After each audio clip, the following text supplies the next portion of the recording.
This is Bonjour Chai, the Party Like It's 5781 edition. I'm Avi Feingold in Montreal, and I'm here with Alana Zakon, who has finally walked across Canada and is now inhabiting the wilds of the GTA. We are your frozen chosen. On today's podcast, we talk to Randal Schnoor about the state of Jewish education. We'll hear about the election from our resident wonk, Josh Lieblein, and of course, all the other goodies that you have come to expect from us. So, you may have noticed that Melissa is no longer here. So what does that mean for Bonjour Chai? We're actually looking for a new host. You can come hang out with Avi and I every week on the podcast. We're going to put a link in the show notes with all the info, but the deadline is Monday, September 6th, the last day of 5781. So let us know. We'd love to hear from you, and it's going to be great. We've been getting good applications already. I cannot wait to get a new voice in here and really like rejuvenate things. We want to hear from you guys. If you're far away, you're far away. You're not in Montreal or Toronto. We'd like some geographic diversity on this program. So if you think you have what it takes, apply. It couldn't hurt. Does GTA stand for great theater actor now that you're living in Toronto, Alana? Oh, stop. I mean, I'll take it. I don't think I'll put it in my bio, but if you're saying it, then sure. There we go. So this is, like you said, we are coming up on the end of the Jewish New Year. Rosh Hashanah's coming up. What are your plans? What are you doing? You going to services? So I am going to services. I'm staying with some relatives right now in the GTA, and I am going to an outdoor service. So that will be interesting. Apparently, there's a lot of people that have signed up, but they're kind of like segregating different services, like a few indoors, a few outdoors. So I'm feeling like excited to actually go and celebrate the holidays in a slightly more normal way, but also hopefully it's not like a crazy amount of people so that I still feel safe. Do you know what I mean? Yeah. Are you going to services in person? Yeah. The plans, it's weird, married to a synagogue clergy member, you hear about these plans changing on a weekly basis. And they're like, okay, this is the plan for this week. Okay, this is what we're going to do. We're doing this. No, actually, we've changed our mind. We're doing that. And like all synagogues are going through this right now. And it's actually really, I think that the synagogues are doing the right thing. And they're really trying very hard. By reopening? Not only by reopening properly and trying to make plans and alternate plans and alternate plans. I got really pissed off actually this week when, I don't know if you saw this, Liel Leibovitz, who writes in Tablet, and he's one of the co-hosts of the Unorthodox podcast. He wrote this scathing article really basically excoriating every rabbi and synagogue that was requiring vaccinations to come to services. He was like, stop putting barriers in front of people to come to services. We're already in like decline, and Zoom is not a good adequate substitute for in-person services, and we should not be preventing people from coming to services. And if they want to come, they should come, and this is not your job to like do this. And I was like, whoa, to the risk of everyone else that's there and elderly people, and ooh, that's contentious. I don't know. I think that first of all, there will always be synagogues that do not require vaccinations. So go to those, you'll find them. And if that's your thing, then enjoy. But I think that synagogues have the right to protect all of their members. And I agree. It's such a no-brainer that, since the beginning, I kept having this metaphor in my mind. And every week I'm looking for an opportunity to like bring it up. And this is like, to me, the most apt time to think about this, right? When I was in school, I used to have these rabbis that would like tell us these stories or these metaphors and like to try to teach a moral lesson or something. And the famous one that keeps popping up in my mind for the past 18 months is the guy who's drilling a hole under his seat on the boat. Right. And he's like, well, I paid for this seat. Go on. I paid for this seat. It's my seat to do what I want with it. So I'm going to drill a hole in this seat under the, that's it. And the guy next to him is like, no, but you're letting in water for everybody else and we're all going to drown. And he's like, no, but it's my seat. I can do what I want with it. And that is the being unvaccinated, right?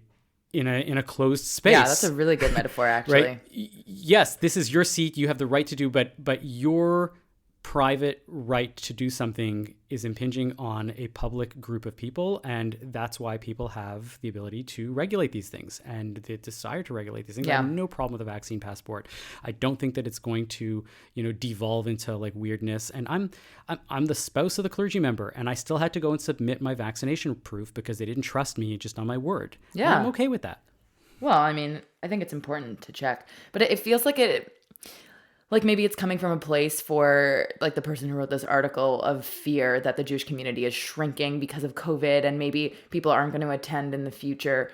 My personal opinion is that I don't think that that's going to change because people love community, and the better that things get, people are going to want to be with other people. I mean, have you attended a high holiday service? People are always yakking on the side and the rabbi's trying to get them to quiet down. It's a social event for a lot of people. I go to services to pray, Alana. I don't know about you, but I'm not saying that I do that. When I was a kid, I used to run around downstairs. I wasn't even inside for most of the day.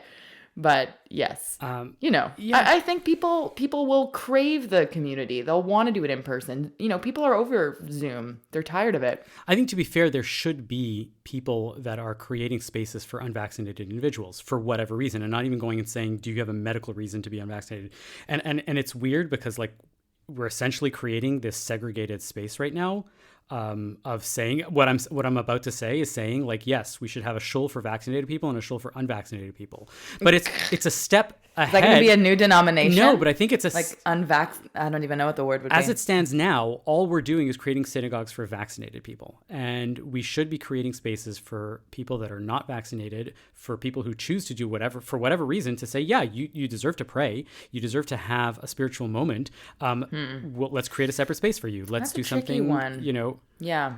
I see what you mean about trying to be inclusive and like making sure that certain Jewish people aren't getting excluded, but it is a safety issue also. So right now, I don't know, that's a tricky one. So let's take a room and we'll put 100 unvaccinated people in there and let them do their thing, and that's their choice, and they want to get sick. That sounds like a super spreader. Go do your thing. It absolutely will be, but that'll be, that's on them. Right. I mean, right now that is against the law, so I don't know how well that would go at the moment. What do you mean? You don't have to prove your vaccination status to go to a synagogue. You don't. I don't know how things work on this side of the country. No, they are not requiring vaccinations. Just to attend. Vaccination proof to attend services, and you can have up to 250 people. So they should have 250 people. They should have a space for 250 people who aren't vaccinated. Go do your thing. Enjoy, right? But stay away from me. Interesting opinion. I'll think about that one. I don't know. We do have to. I mean, the one thing that I agree with him is we have to address the people, right, and we have to offer spaces for the people that aren't vaccinated. But we have every right to go and say, I think that is not a healthy thing, and so you don't come in. Anyways. Yeah. So look, we are going to hear about the election in just a second, but before we get to that, let us hear from our sponsor. Today's episode is brought to you by Atelier Lou Bijouterie in Montreal, Quebec. Atelier Lou specializes in watches and custom design jewelry, along with a curated selection of designer jewelry. Visit us online or in person, and Eric Goldberg will make your jewelry dreams come true. Atelier Lou is offering a promo code for all Bonjour Chai listeners using BON18 at checkout for 10% off your order at atelierlou.com.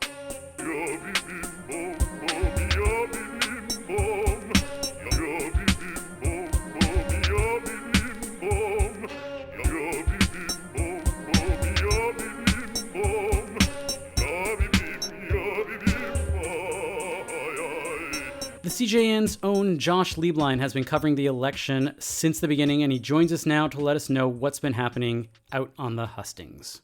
Josh, welcome back to the program. It's an honor and pleasure to be back. I hope that I did well enough last time, and here I am again to answer more questions. You have. You passed the test. What can you tell us about this story that seems to be, somebody pointed out that the conservatives have many mentions of Israel in their platform, and the liberals have nary a single mention, despite having many special interest groups being shouted out for a variety of various special interests. Well, I think that what it reveals is it's sort of this more of the same as what we get when we see that the election is called on a Jewish holiday.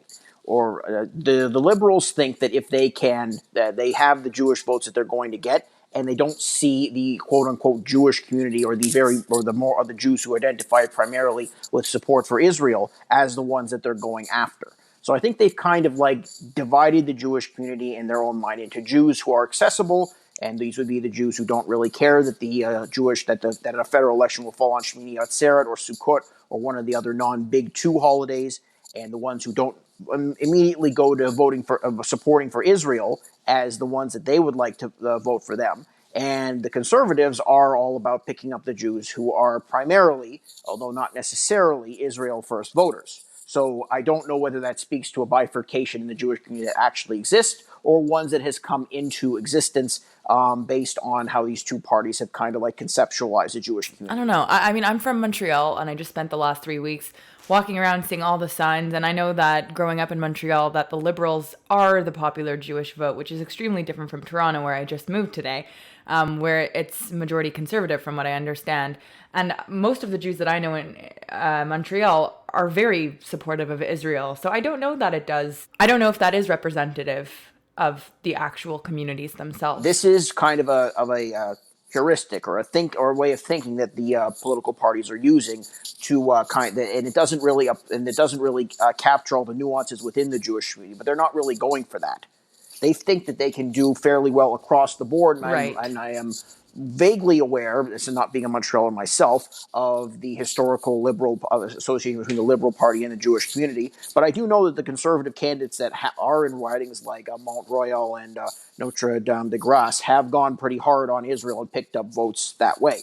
So I don't think that the CPC sees those ridings as targets. So if the Liberals are able to win ridings based on what they're doing, that's the plan that they have, and they're going to stick to it, regardless of whether us in the Jewish community really feel that captures the nuances on the ground. And I think if you venture outside the Jewish community and you talk to those interest groups that you mentioned, you'll find that the parties are not trying to they cannot be all things to all people, and that's just being fair. So they're going to do the most broad and nuance-free ways of capturing votes that they can. And depending on what sort of group you're with, that's how they're going to be doing it.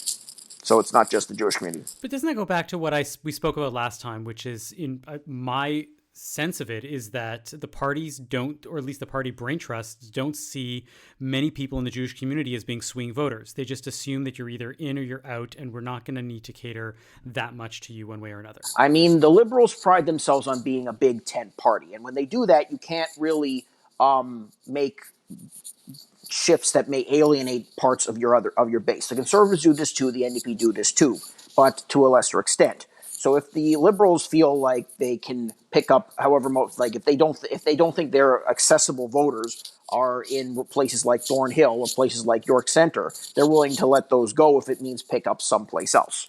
And this is the balancing act that takes place when they write the platform. This is why a lot of the platforms don't have a lot of difference between them. And this is why the candidates talk in broad generalities. You don't really see a lot of really important issues that may be important to Jews that may not be Jewish issues be the focus of the campaign. And this is why the parties are constantly trying to one-up themselves on the margins about whether this group of protesters is chasing after Trudeau's bus or whether Aaron O'Toole supports for-profit health care or not. These are like very broad swipes which are used to kind of like grab as many people who may be switching their vote based on how anti-abortion Aaron O'Toole seems or how pro or anti-free market Jagmeet Singh seems. What may look at to like the people running these elections are as good as you can get here in Canada at knowing how to pitch their message so that it picks up the most accessible voters. So if they feel like there are swing voters to be had, you'll see the message coming out of their mouth. If they don't feel like there is, then they won't. They have a finite amount of time, a finite amount of energy, and a finite amount of resources. They got 5 weeks to make the campaign for your pitch, for your vote. And because they think, well, not many people are paying attention, they can't spend a lot of time focusing on one or two swing voters here. It's a resource game, basically. Right. Moving away from the logistics, have there been any interesting occurrences since last week when we spoke to you within the Jewish candidates or in general with the election? Well, there's been lots of interesting stuff with the election. I don't know how much normal people in the election would really pay attention to this. Like today, the Liberals put out their platform, and then they had to spend a whole lot of time deflecting or dealing with questions about inappropriate behavior from a Liberal MP, actually my MP here in Kitchener Centre, about how he was behaving towards his staff.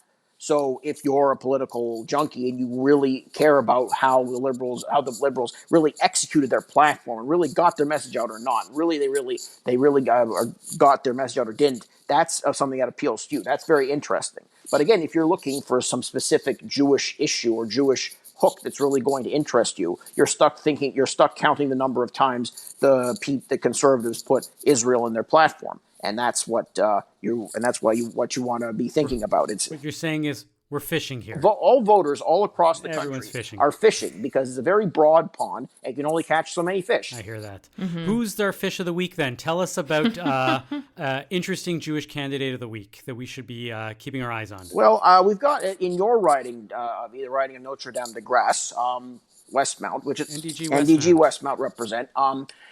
We have an interesting Jewish candidate that is not on most people's radars, so I'm going to give him a bit of a shout. His name's David Freiheit. He's the PPC candidate for Notre Dame de Grasse Westmount, and he is pretty much the only visibly Jewish member of the People's Party of Canada. That's Maxime Bernier's party, and he has a YouTube channel called Viva Frei, where he does things like get exercised about Maxime Bernier being excluded from the debates because the consortium cut him out, and it's terrible and it's a tragedy, and he's very animated about it. He's got a very Ezra Levant-like energy, and everyone, and again, if you're an Ezra Levant fan, you're going to love that. If you're not an Ezra Levant fan, you're not going to love that. And he may be tweeting us to let us know what he thinks about that. But if you want to see a Jewish candidate that is not your Yara Sachs and your Melissa Lantzmans, I would recommend giving David Freiheit a look at Viva Frei on YouTube.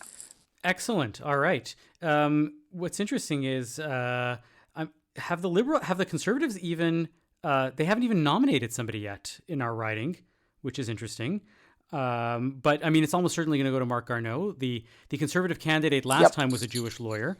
I remember this distinctly because I will not mention him by name, but he came into synagogue and he asked me for my vote, and I thought that it was highly inappropriate on a Jewish holiday to come in to, ride to canvass in synagogue. And I told him, I said, listen, I'll vote for anybody who can answer in the affirmative the following question. Have you ever been to space? That's a very diplomatic question. Josh Lieblein, thank you very much. Follow Josh Lieblein's dispatches on the CJN, the new revamped CJN website. And let's hear what he has to say. And we look forward to hearing from you again next week. Of course, looking forward to being back, Avi. Speaking of the election, if you haven't heard, I will be hosting an election debate along with the host of the CJN Daily, Ellen Bessner. The CJN and CJ are teaming up to host an online debate on September 13th with members of all major parties to discuss issues of importance to the Jewish community. You can actually record and submit a question online. We may use it in the actual debate. So record your question, find out more information, visit thecjn.ca/debate. That's thecjn.ca/debate. It's September 13th, 7:30 p.m. Join us.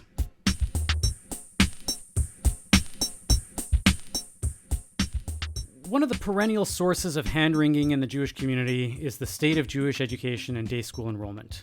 Numbers are always down and the quality of the schools always need to be improved. With the start of the new school year, we figured it was a good time to take a deeper look at these questions, and we are honored to have Dr. Randal Schnoor with us to discuss this.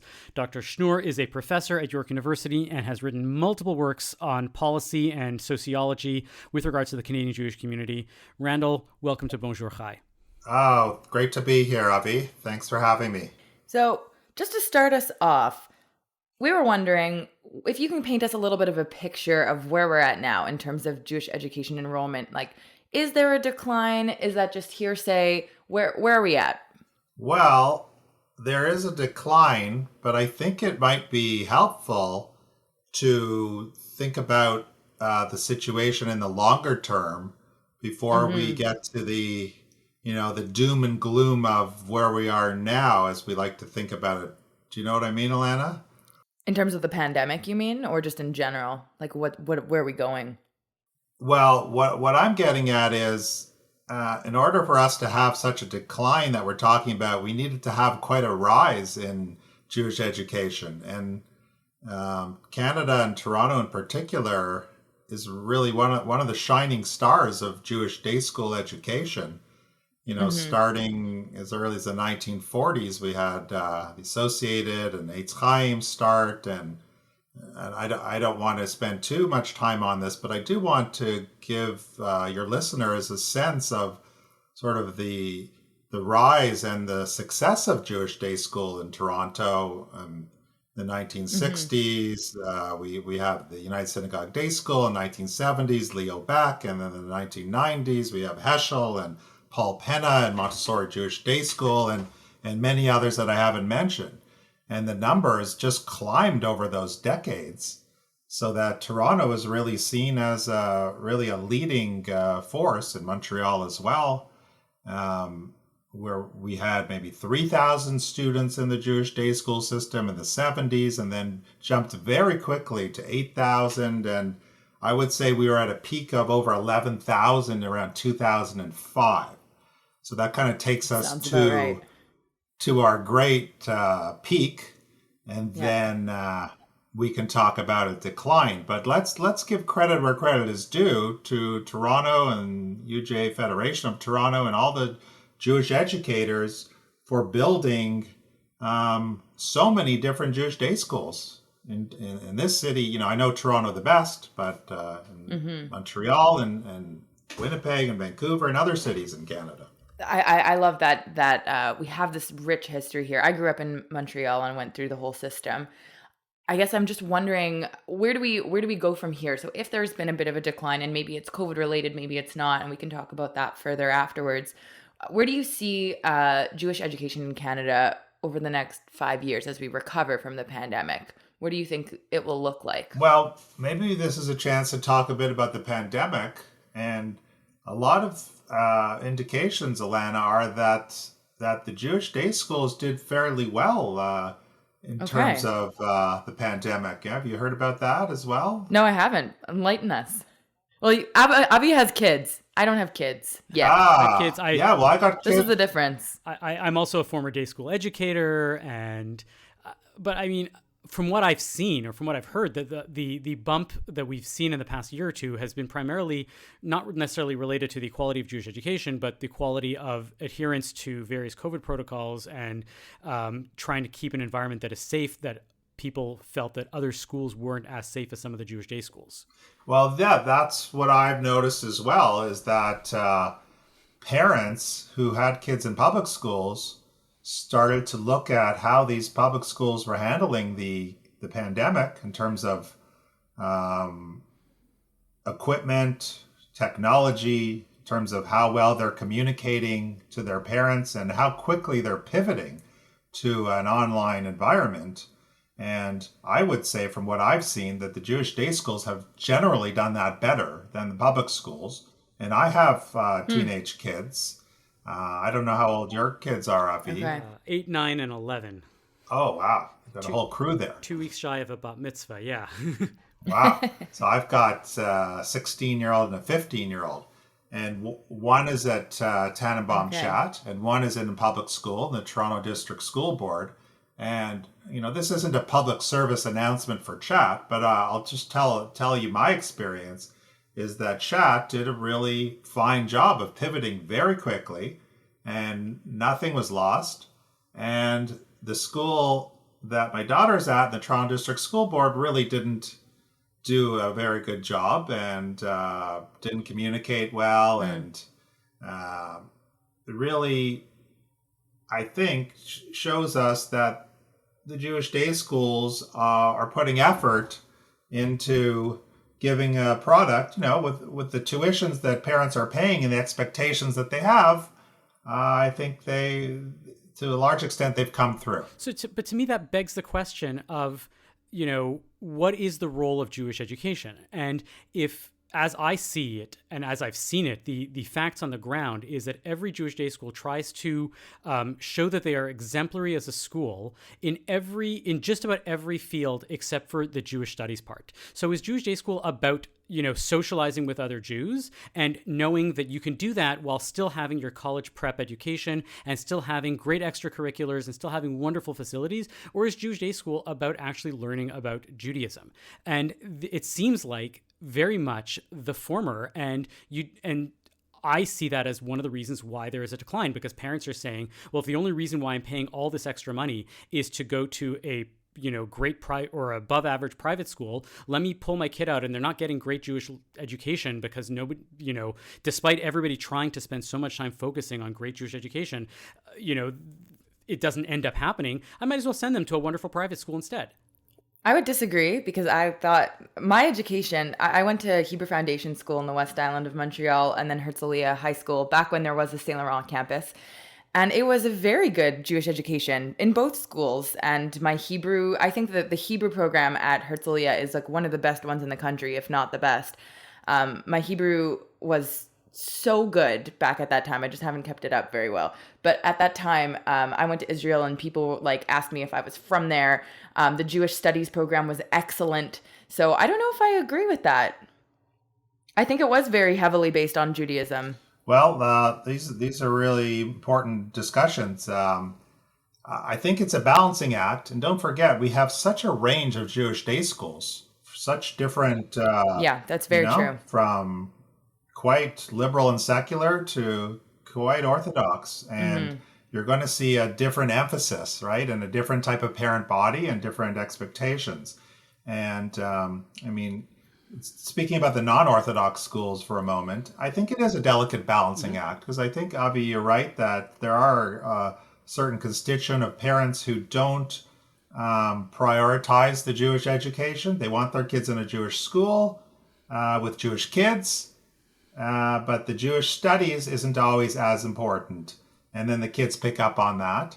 That's a certain group of parents and kids. And schools do need to sometimes emphasize what the families want to hear, which is, we have excellent general studies and X percent of students get into university.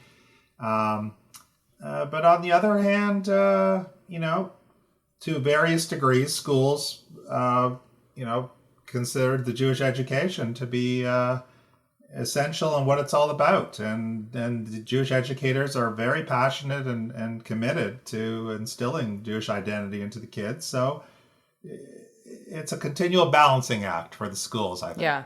Not to totally put you on the spot, but I was wondering if you have any insight onto where we're at right now in terms of denominational differences in regards to enrollment, because I was taking a look through the Survey of Jews in Canada from 2018, and it was talking about how religious denomination can really affect enrollment. Do you have a take on this, of where we're at now? Well, yeah, you're right. You're right, Alana, that denomination plays a large role, and certainly the Orthodox are in Jewish day schools at very high numbers, and conservative somewhat less, and Reform somewhat less, and many Jews are none of the above this year these days. Right. About a third of all Jews are what I like to call JJ, just Jewish, and they don't belong to any denominations. Yeah. And that doesn't mean that they're not committed to Jewish life. Sure. And many of them are in Jewish day schools, sure. But not as much as Orthodox are. I find that really interesting because something that I noticed, and we might have talked about this on a previous episode, but Montreal has this kind of Orthodox conservative default that I realized because I just spent the last 5 years in Vancouver. It's a very different atmosphere there. And most of the friends that I made who were Jewish didn't speak Hebrew. Most of them did not go to a Jewish day school, maybe a handful, but they all went to Jewish camp. And I found that really interesting because education can come in many forms. It's not just school. It could be a youth group, a teen program, a camp. It makes me wonder what the future looks like in these types of communities where orthodoxy or conservatism is not the default. Yeah, you bring up camp, which is so important, and research is showing the value of camp in instilling Jewish identity. Mm-hmm. And camps are very well attended in Canada. Over half the kids, as the survey showed, or half the respondents were in camp at some point. And so, I would argue that day school and camp are probably your two most effective means. We don't want to oversimplify these things. Sometimes we think of it as sort of like a vaccination approach. Just stick your kid in this school and they'll come out Jewish. Kind of like a dry cleaner, you take your clothes in the morning and then they're all ready to go at the end of the day. So sometimes you oversimplify these things. But day school and camp, research shows, and we're able to examine these things closely. They do bring fairly effective results, more so than, let's say, Jewish supplementary school. Yeah, it's interesting because I've always advocated for the position that if you're going to send your kids to one of two schools, meaning whether you're going to send your kid to a Jewish elementary school and then a public or private non-Jewish high school or vice versa, I always believe that sending a kid to a Jewish high school is vastly more important than a Jewish elementary school, because if you really cared about your Judaism, whatever most Jewish day schools, let's say outside of very Orthodox environments, or even within the Orthodox environments, are going to learn at the primary level can be learned at home. And then it's the high school that really differentiates your robust Jewish, your deep Jewish knowledge and deep Jewish learning, as well as your socializing, because it's the year between, high school and going into university that you will have your Jewish friends and you will keep in touch with them, seeing them in the Hillel when you go. And I mean, I've had people really, really disagree with me, but what you're saying, Randal, is that it's that the whole dry cleaner model. We don't. If you believe that we're just sticking your kid in school and then taking them out and they're going to be Jewish, they have to be living it at home. And if the Judaism at the elementary level, that living it at home is where most of that Judaism comes from. Whereas if we put all our efforts into Jewish high schools, which doesn't happen because that's the point when we have the more significant drop-offs, at least I believe so, and you can tell me if the numbers are wrong, then we actually might have a better, bang for our buck by saying, let's put less effort into the primary schools and it's okay, but we really, really want you to go to a Jewish high school because we think that that's much more important. Well, this is a really hotly debated question, and I discuss it with my students at York, and I don't know if there's an answer. What's your answer? I'm torn, because I think there's value in putting a child in at an early age to get that foundation and that socialization and that kind of immersion. I also think there's great value in having them in an adolescent at a time when they're thinking about boyfriends and girlfriends and their future, and they're more mature intellectually, and they're thinking You've seen kids that left school in 6th grade. Sorry, in Ontario, when do you leave elementary school? Sorry. Eighth grade, whatever it is. You leave elementary school and then they go to a public high school. You've seen these kids in university and beyond. What is their Jewish connection? Right? I feel like the non-Jewish high school erases so much. Well, I think the more I'm thinking about it, you're pushing me to tell you that I think the value of high school is really high, and only if you believe it. If you don't, I want to hear you. I'm kidding. When I see my students in my classes who went to a Jewish high school, whether it be Chat or some of the Orthodox schools, Ulpana and Or Chaim and others.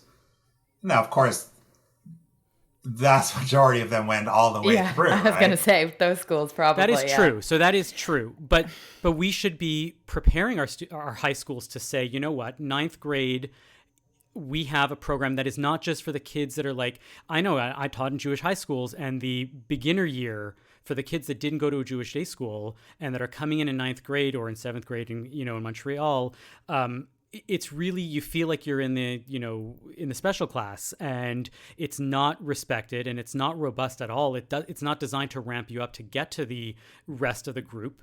And there should be ways to get high school was, and make that a real thing. Yeah, we had a program that was, I forget the name of it, but it was tailored for the kids who had gone to non-Jewish day schools to catch up. That's a high school that I taught at, and it was not really well respected back amongst the students. Well respected. No, not in terms of that, but in terms of having the foundation, it was there. But I kind of I don't know. I'm like thinking out loud right now, but definitely the people who went to Jewish day school with me and like dropped off the face of the Jewish earth. It's true. Like I don't know how affiliated they are, but it depends on what school they went to, because in Montreal, like a lot of people from my elementary went to WIC, and WIC is a heavily Jewish student body, even though it's not a Jewish school. So like it kind of depends. It's like when my dad was growing up, he went to Wager, which is where all the Jews went. But even though it wasn't a Jewish school. So like when you have the people around you, there's a way to keep it. But let's say kids who went to like Riverdale or like other schools, I'm not sure. I'm not sure how affiliated they are. And I don't have any friends from elementary school. So that says something. Like I haven't retained any of those friendships from when I was 12. The interesting thing that this conversation made me think of is, Avi, you and I are used to this kind of like grade 7 to 11 model for high school. That's a pretty sizable chunk of going through like, your more prepubescent years, like up until like maturity. But in other parts of Canada, starting at grade 9, I wonder how much those I guess it's 9, 10, 11, 12. Oh, never mind. There's grade 12. I was going to say, I wonder if it would make as much of a difference because like you're skipping over the part where you're like growing into yourself. But it is still 4 years. I was thinking it ended in grade 11. But there you go. I'm still in my Quebec brain. Well, Avi, I don't know which high school you're taught at. I don't know if we're going to reveal that or not. It's fine. I taught at Herzliya High School in Saint Laurent in Montreal. Okay. So you're both Montrealers, sounds like. Yeah, but I also taught, I lived for 10 years in the US, so I taught in a number of big prestigious high schools and elementary schools, in a little bit in elementary, mainly high school. In the US, I taught at Maimonides in Boston, and I taught at the Chicagoland Jewish High School in Chicago, which is now called the Rochelle Zell Jewish High School, I believe. So I've taught in, conservative settings, Orthodox settings, community settings, and the ones that are serious about their Judaism, you feel it. But at the high school level, you really, that's where you're impacting, right? I would have seniors come to me and ask me for advice for what they're doing next year. And I would always say, don't lose what you're doing. And I used to, of course, because you're a Jewish studies professor, I would tell them, right, it's important to minor in Jewish studies so that at least once a semester you're doing something Jewish. Once a week, right, in a class, you have your mind in a Jewish book, and you're thinking about that Jewishly, because you want that continuity. And the high school into adulthood is to me, the core of where things should be going. But I don't know. What do you think, Randall? Where's your I think we need mind to in this discussion? Yeah, no, I think we need to point out what Tannenbaum Chat has done in terms of what they call the New Stream program, where they specifically designed a program to bring in kids who are not in the Jewish day school system, and they take it quite seriously, and it's growing. As far as I can see, it's quite successful in integrating those students into the chat, system, and they bring them up to speed, and they go on to do well from what I can see. So the Jewish educators would say the best thing is to have kids in Jewish day school as long as possible. And if we're seeing a decline in the elementary school, which we are, then that's going to hurt the high school, because then you're going to have less to draw from, notwithstanding this group that do come from outside the day school system, which is still relatively small. So, we haven't talked about affordability yet, which I think is kind of the elephant in the room, but I don't know where you want to go. That's because I'm from Montreal, and the government does give us some money for Jewish day schools, but you're right, affordability is a huge question, but I have my own solutions to affordability, but I'm curious what your quick thoughts are on affordability, and are there any workarounds for that? Yeah, well, this is something that I think a lot about, both personally. Both my kids went through the Jewish day school system, one right into high school, one until the end of middle school. And affordability, I can tell you from a personal point of view, is a serious challenge. And I would say for the last many, many years, it's been sort of intractable problem. But I'm happy to report that I think I've seen some good turning points. Two major initiatives, I would say, have happened in the last few years. And maybe you're familiar with what, for example, Tannenbaum Chat did with the private donations from local philanthropists of $14 million about 4 years ago now, which reduced tuitions by about 30% at Chat. Wow. We're talking, just so our viewers are familiar, we're talking about a reduction of $28,000 a year to about $18,000 or $19,000 a year. I had a Jewish day school administrator who was a colleague of mine who once he used the image. Alana, if you want to know what Jewish day school is, this is the image, right? Imagine if you have 2 kids in Jewish day school, you're buying a Lexus every year and you're pushing it off a cliff. Fun. Yeah. I can't wait for that on my artist salary. Tuitions have been obscene, and I'd say $18,000 is also obscene, but less so than $28,000. And I was involved in the major study which helped Chat to develop this attempt to find a way to lower tuition. And the question was, how much tuition reduction would actually make a difference to families if we reduced it by 10%? And you were kind of thinking about Chat, but you're not sure. Would you now come? What about 20%? And the answer was, if you reduce it by about 30%, then I would seriously consider, these are those who are a little bit on the fence. And sure enough, believe it or not, I was shocked. I remember when it happened, I was at my daughter's softball practice, and I got an email that Chat indeed had reduced their tuition by 30% for 5 years guaranteed. And now we're into the 4th year. And it's made a difference. How sustainable is that, to get private donations regularly to do that?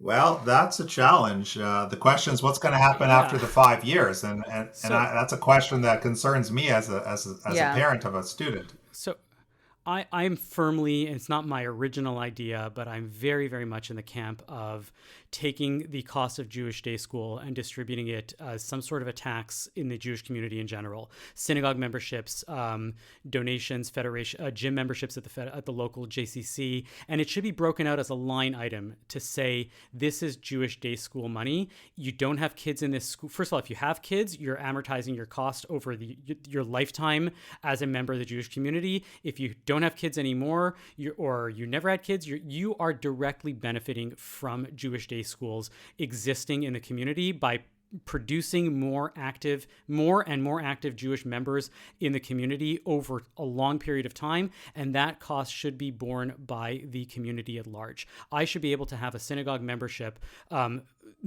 structure that adds $100 or $200 to my fee that says this is for paying for Jewish day schools across the board. It should be in my library membership at the Jewish Library. It should be in my federation annual donation. It should be in everything that I'm doing, and people should understand the incredible value and importance of Jewish day schools, for the health of the Jewish community. Wow, that's quite a request. You've thought this through clearly for a long time. It's very detailed. This is what pitch. I do. I think things.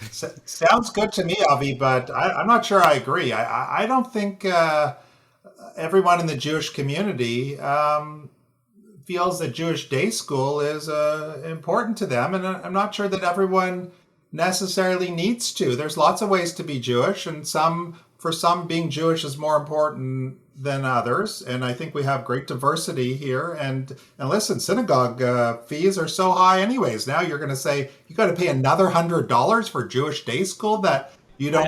Because of, even if you don't send your kids to Jewish day school, even if you don't see the value for your kids, you are still benefiting from graduates of Jewish day schools.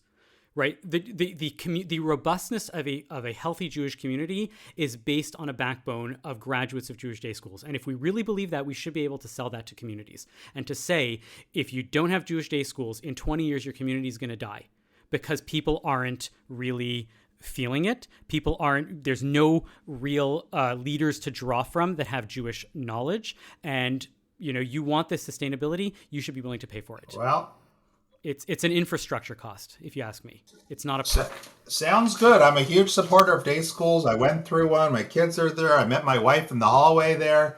But I don't agree with you, because I don't think everyone needs to buy into the same vision of what it means to be Jewish. Right. A day school vision is an important one, and it can have great effects, but it's not the only way to be Jewish, not the only lens through which to see proper Jewish practice. I'm not disagreeing, and I don't think Jewish day school is for everybody, but I see it as like, even if I never go to a museum or never go to the symphony or never go to the theater, my tax dollars are supporting the Canada Council for the Arts, because culture and arts make a robust part of a community. And people would not want to be part of a community that doesn't have those things there, even if they don't avail themselves of it. I don't know if that's true. I think I don't know. I feel in between both of you, as I usually do. And you're the artist. Oh, no, not in terms of Canada Council. No. Let me clarify that. Please give us all the money. We are very poor. But in terms of the Jewish tax, would you go to somebody if somebody came to you? If somebody came to you and but said, everyone benefits from the arts. Everyone Benefits from the arts. Look at the pandemic. That's exactly my point. No, I know, but I don't know if that's the perfect comparison. I'm not saying that I disagree that Jewish day school isn't important, and I did go through it, and I will when I have kids put them through it if I can afford it. But I would have to agree that from my experience of meeting Jews from like many different backgrounds, especially when I was in BC, I don't know that everyone feels the same way. And I think that it kind of puts this expectation on all Jewish Canadians to say, this is what Judaism is. And people should have the ability to define that for themselves. You don't have to, I'm saying you don't have to go to Jewish day school. It's not for everybody. I'm okay with that. But everybody does benefit from it. The same way you don't have to be an artist and you don't have to buy art or buy a symphony ticket, but that is an essential feature of Canada. Well, that's a good debate, and I hope our listeners... You're staying out of it. Well, I told you my opinion. I don't agree with you. I get it. No. Yeah. Stick to it. We love it. Where you think, like, if there are, I mean, what are the one or two things that absolutely do work and should be implemented to be thinking about the future of Jewish education in Canada? Well, I think affordability is huge, and it's important that we're talking about it. And it's not the only reason why we've seen the decline, but it's a main reason. The other reason is perceived value. In other words, people don't value it as much as they maybe did a couple decades or a few decades ago. It's no longer seen as something you have to do. And then you interact the two together. It's like, well, it's important, but it's not that important, and it's so expensive. So if it was a little less expensive, then I could find that tipping point. You know what I'm trying to say? And I think the strategies, we've tried many strategies to lower the prices, lobby the provincial government, all kinds of things, which have not been successful. And I, again, see this as a surprising turning point that I didn't think we would ever come to. It's kind of like the Middle East peace process. Like you just never think it could happen. What I see is philanthropists stepping up in a huge way. And other cities around the continent are looking at the model of what we did here at Tannenbaum Chat and seeing that grade 9 enrollment went up from 200 to 300. And this is a good example. And the other thing, Avi, that the Federation has just started is this Generations Trust program, which is a type of tuition cap strategy. This is another strategy. Montreal as well, and other cities have done it. And as you may have heard, it just came in this spring of 2021. There's a cap of $21,000 per family. Now, if you have one kid, that's not going to do anything. But if you're Avi Feingold with an 8, a 9, and 11-year-old, and you want to send them all to Jewish day school for $21,000 and summer camp. Well, no, you have to remember we're in Montreal. Summer, the day school tuition is much less. Okay. It's about half of that. Yeah. But we do cap it, and they do cap it per child, and absolutely, But you're 100% right. I'm learning so much today about my childhood. What was, and this is just to close things off, what was the moment that you felt gave you the most value, or the moment that you realized the tremendous value of Jewish day school, whether it was you as a student or you as a parent, or both? Well, it's just, I went all the way through. I went to Ramah Hebrew Day School in Winnipeg until grade 4. I went to United Synagogue Day School, which is now Robbins Hebrew Academy, until grade 9. And then I went to Tannenbaum Chat, was called Chat then. And just the whole collective experience, it made such an impression on me. The people that I met, the values, the work ethic, it just became a part of who I am. Now, do I think that if I would have gone to different types of schools, I would have been lost in life? No. But it was an important journey for me, and really solidified who I am as a Jew. I went on to be a Jewish studies professor. Amazing. And it's an important part of who I am. And I'm not saying it's for everyone. There's lots of ways to be Jewish. But for those who are interested in Jewish day school and camp, particularly Jewish day school, I think we need to continue to find ways, strategies to address the affordability crisis, particularly in Ontario, which is different than Quebec, where the provincial government gives no subsidy, and Quebec they do. And this is a major difference. It's not the only reason why Montreal has such a rich day school enrollment levels, but it's one of the reasons. And so as someone here in Ontario who focuses my research on the Toronto situation, I see some light here that I hadn't seen in a long time, and I hope that the community will continue to find ways to make this more affordable and accessible for those who want it. Dr. Randal Schnoor, thanks so much for enlightening us, and I hope that we can have a chance to chat about, no pun intended, this and many other topics in the future. And it's been great to have you on. Great to be on. Shana Tova to you. It was a pleasure to talk to you. Shana Tova. Shana Tova.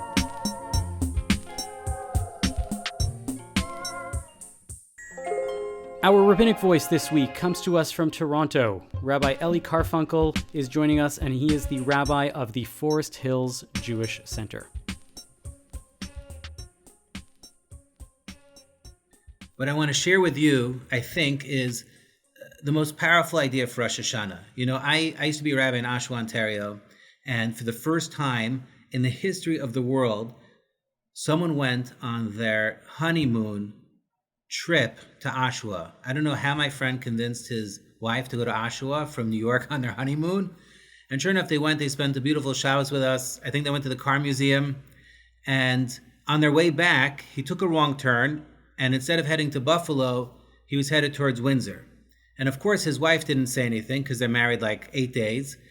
But she's thinking, you know, we should already be in the States at this point. And only when they hit the border at Windsor did she say, you know, I think we made a right when we should have made a left.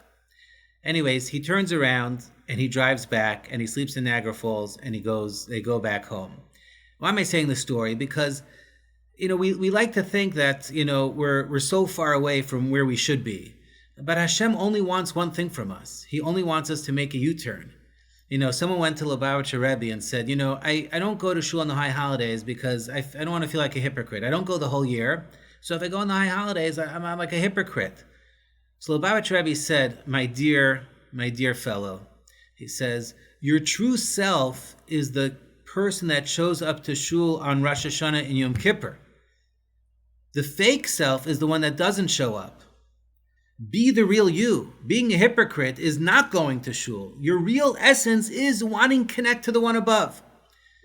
And so, look, my favorite sport is baseball. If I had one Rosh Hashanah message for you, I would say you win the game of baseball when you come home. Coming home means coming back to who you are, feeling comfortable in your own skin, and connecting to the one above. That's what it's all about. Rosh Hashanah and Yom Kippur are not scary days. It's about rounding third base and coming home and feeling really good about yourself. I used to play ball outside of my house, and we used to play as soon as we got home from school. And eventually my mother would open up the window and say, Ellie, it's time to come in for dinner. And even though I want to play more, it was very soothing to know that my mother said, Ellie, it's time to come home. My friends, Rosh Hashanah is a couple of days away. Hashem has opened up the window and he says, enough playing ball, my dear Ellie. It's time to come home to your Father in heaven and break bread with me and connect with me. That's all I want, is to be in your presence. And if that's all Hashem wants, you know what? It's not such a big deal. Let's come home to where we ought to be and where we feel great about ourselves. I want to wish everyone a Kasiva Chasima Tova, an amazing, healthy, amazing year. And I look forward to seeing you at your home when the time allows. Be well. And of course, now we come to the part of our show where we discuss our nachas of the week, where we like to find something that's been giving us some good feeling and some good news for the week past and the week ahead. Alana, what's been your nachas of the week? I am very excited about the relaunch of the CJN. Listeners, I don't know if you've had a chance to check out the new CJN website. It's thecjn.ca. And it looks so good. Everything is so It's got formatted. It's in dark mode. It's like in dark mode. Like it pops, and I really love how much the CJN has accommodated the reality that we live in now, and is really trying to engage people with all the podcasts. We even have a page that talks all about every podcast, has little bios and our photos and everything, and you can get all of the episodes right there on one page, and get all of your articles. And I'm really excited too about the magazine that's going to be coming out, I believe, in 2022. I'm a sucker for reading things in print. The magazine is out. The magazine is out. Not in print, right? Yes. The magazine is out. I saw something about 2022. Okay. Yeah. It's out now, but it's online. Is that right? No, there's print editions out. Oh If you are a subscriber, if you have subscribed to the CJN, you can get a magazine. There are some available, and I recommend. There's the holidays print is out this year. It will be starting quarterly in 2022. That is that's the spin. But there is a holiday edition out that is out right now. That it is beautiful. It's glossy. There's a reprint of the Jake Gold podcast episode is in there. Other podcasts are featured, and other interesting CJN contributors and print only stuff is happening on there. So yeah, the magazine is nice. What is your nachas this week, Avi? So I'm going to continue the log rolling for the CJN. It's a good way to end off our 5781, our year of interestingness. I did some reporting yesterday for the CJN Daily. It was kind of interesting. I don't usually act as a reporter, but I got my little, portable field mic out, and I went to a Hasidic vaccination clinic, and I did some on-site interviews and some, story creating, and we did a live piece there. Check it out. It's actually on today's CJN Daily with Ellen Bessner. Ellen gave me the shot. She was like, hey, you're in Montreal, we need somebody to cover this. And I look forward to doing more collaborative work. Ellen's doing great reporting work. And if you want to know what to know about in Jewish Canada, check out the CJN Daily. It's really a great daily podcast, and it's a great compliment to listening to Bonjour Chai. Not compliment with an E, compliment with an I, compliment with an E. It's a good... It tags along on the side. There we go. It's a good little... Yeah. Anyways, so check out Bonjour Chai, of course. Check out the CJN Daily with Ellen Bessner. I did some reporting. I had fun, and I hope to do some more or some other stuff. Sounds great. Yeah. Thank you for listening to Bonjour Chai for Thursday, September 2nd. Our producer is Michael Freeman. Technical production is by Andre Goulet, and our music is by So-Called. We are a project of the Jewish Living Lab, and we are distributed by the CJN Podcast Network. You can listen to all our past episodes on our new page at thecjn.ca/bonjour, and you can subscribe to the podcast and automatically receive all episodes on Apple, Spotify, or wherever you get your podcasts. And when you do subscribe, please do leave a comment and a rating on the platform of your choice. I'm Avi Feingold. And I'm Ilana Zakon.